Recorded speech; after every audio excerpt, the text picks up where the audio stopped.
A solidão pode ser uma ótima companhia, mas também pode ser um trauma indesejável. Vamos aprender a conviver com ela, seja negativa ou positiva? Roda aí! Vivemos na sociedade mais conectada que já existiu. A gente pode falar com qualquer pessoa em qualquer lugar do mundo em uma questão de segundos. E mesmo assim, vivemos na sociedade com os maiores índices de solidão da história. De certa forma, não importa se você está cercado de amigos, cercado de desconhecidos, cercado de familiares ou trancado no seu quarto há dias. Quando falamos de solidão, é o que você sente que importa, e não a circunstância em que você se encontra. Dizer a uma pessoa que se sente sozinha que ela não está sozinha é que nem dizer a uma pessoa que se sente triste que ela não está triste. Solidão, nesse caso, é um sentimento. Você pode se sentir sozinho mesmo que esteja constantemente acompanhado. Mas seria então a solidão sempre algo ruim? Não necessariamente, ainda que quando falemos de solidão no sentido positivo, a palavra mais usada seja solitude. Mas não é simplesmente mudando de palavra que algo ruim vira algo bom, e sim mudando a nossa forma de entender e lidar com isso. O filósofo Nietzsche esclarece: o que cresce na solidão é o que cada um leva consigo, inclusive a besta interior. É justamente por medo dessa besta interior que muitos evitam o isolamento. É por medo do que encontrarão ao encararem-se da forma mais nua. O problema ao fugir desesperadamente do seu lado sombrio é que você acaba nunca conhecendo o seu lado iluminado. E por fim, acaba nunca conhecendo a si mesmo de forma alguma. O medo da solidão faz com que você anseie por companhia o tempo inteiro, te tornando totalmente dependente dos outros. Tudo para não ficar sozinho. Você acaba vestindo uma máscara social em busca de aprovação, e a sua total falta de autoconhecimento faz com que você não consiga mais diferenciar essa máscara do seu verdadeiro eu. Por fim, você acaba perdendo a sua própria identidade.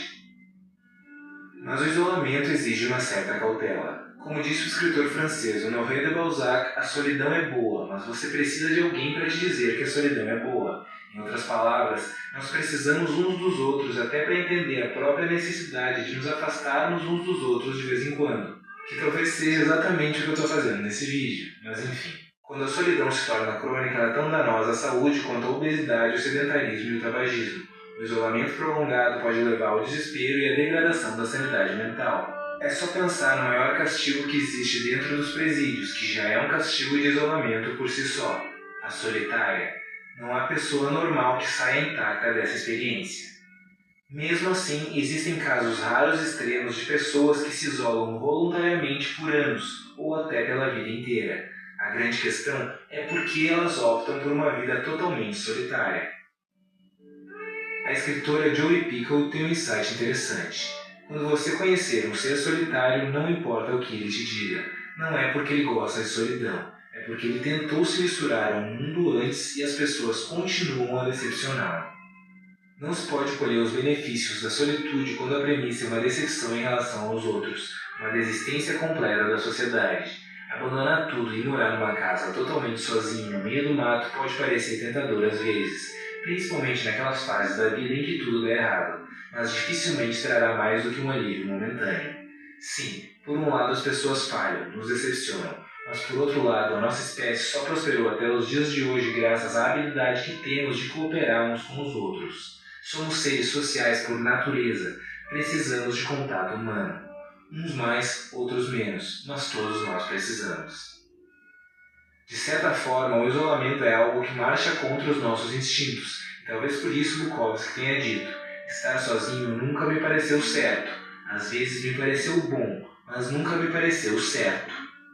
Mas temos que concordar que já fomos muito além dos nossos instintos. É justamente isso que nos diferencia dos outros animais. A culpa que o indivíduo sente pelo isolamento voluntário, provavelmente reforçada por uma sociedade que não enxerga bem os dissidentes, precisa ser superada, não necessariamente pela sociedade, mas sim pelo próprio indivíduo dissidente. Nós criamos artes, filosofia, ciências, nós criamos e recriamos até o nosso próprio ser. A solitude tem um papel fundamental nesse processo. É inclusive somente longe da sociedade que podemos refletir com primazia sobre a própria sociedade.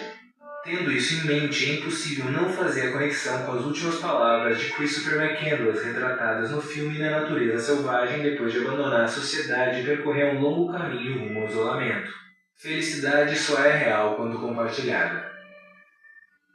Então, ao contrário do que parece, a solitude não é só uma forma de aprimoramento pessoal, mas uma forma de contribuição direta e indireta à sociedade. As epifanias nascem da solitude, a arte floresce na solitude, o ser humano cresce pela solitude. Assim como aprendemos desde cedo a conviver em sociedade, é necessário aprender a ficar sozinho. E o limbo virtual que te mantém isolado, mas com a permanente ilusão de uma companhia, pode estar te fazendo falhar em ambos. E é isso aí. Depois de 3 dias sozinho escrevendo e reescrevendo, eu termino o roteiro e entrego esse vídeo a vocês. Você acabou agora de assistir um vídeo onde o âncora falou de um assunto pesado, que é a solidão, mas de forma leve, bem-humorada. É um tema pesado, sim, mas eu lembro que não é normal uma pessoa querer ter o nariz empinado, se isolar do mundo, não dar bom dia nem boa tarde para os vizinhos, não quero amigo, não confio em ninguém. Eu confio no meu nariz, eu ganho bem. Em geral, pessoas soberbas realmente são infelizes, mal resolvidas. E eu lembro, todos nós precisamos um do outro. Temos a obrigação de sermos sociáveis. Não é ser amigo. Eu não estou traumatizado no mundo pelos maus amigos que tive e por não ter mais nenhum. Mas eu tenho que tratar todo mundo bem, porque eu não sei do dia de amanhã. E assim faço o bem para receber o bem. Sou também traído, sim, até hoje. Mas eu não vou levar traumas e nem me vingar nas pessoas ao redor. Portanto, a solidão, todo mundo pode ter momentos de querer ficar com ela sozinho, horas ou até alguns dias com si próprio. Agora, viver a vida toda isolado do mundo e de todos, sem ninguém por perto, nem gentileza dar para as pessoas ao redor um sorriso, realmente essa pessoa não está bem com si própria, precisa de profissionais mentais para cuidar dela. Porque, sinceramente, não vejo o isolamento como normalidade. E aí, nesse meio todo, tem um montão de paranoias que eu não sou especialista.